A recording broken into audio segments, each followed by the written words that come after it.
To discuss that further, we're joined by political commentator Jason Unruhe, commentator and analyst joining us live right now. Mr. Unruhe, what is your take of the leader's comments, the possibility of negotiations?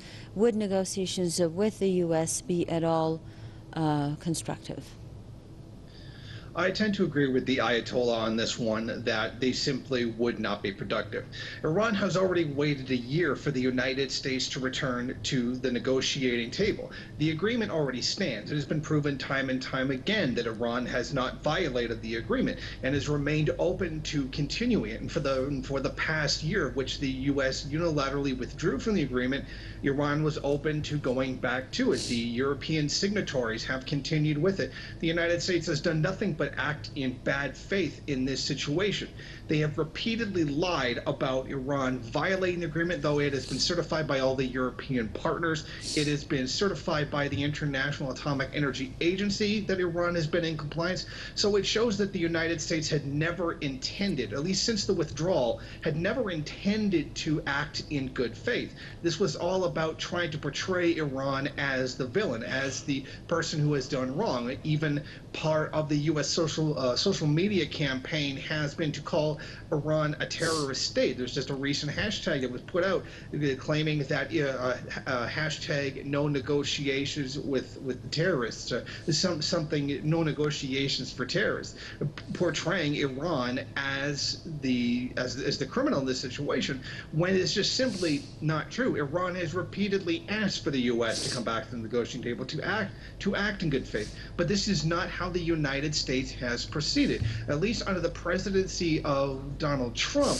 they have decided to try to destabilize Iran in every situation, place these unjust sanctions hurting regular people, not even so much the elite of Iran, but the average everyday person who has done nothing to harm the United States, nor has essentially Iran, unless they consider the Islamic Revolution a harm to the United States, which I'm certain that they do. It seems like Iran has just given up. What's the point of dealing with the United States when they simply won't deal with you?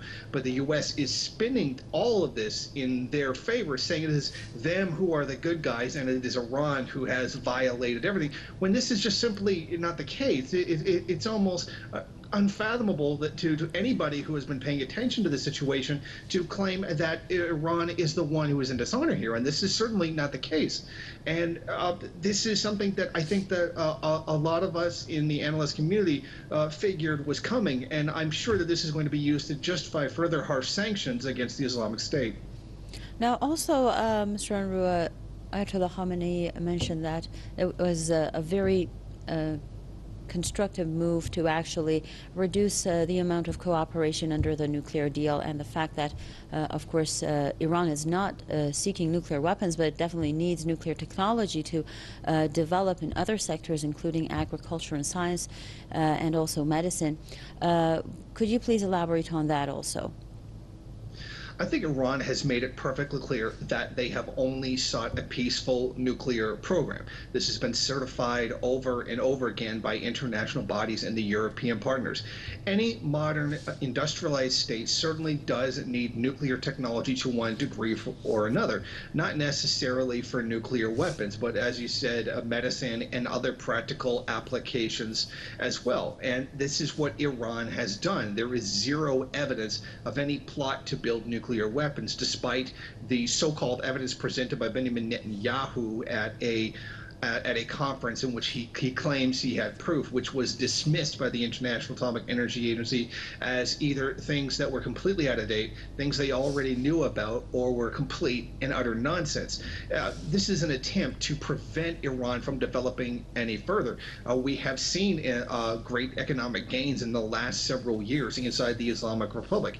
This attempt right now, this demonization of any nuclear technology whatsoever, is nothing short of an assault on the country in trying to forward its own development. It's always been the goal of the United States to destabilize Iran, cause regime change, cause chaos in general in order to get a new Shah or some kind of new puppet leader back into power. And I think that this is what it has all been about.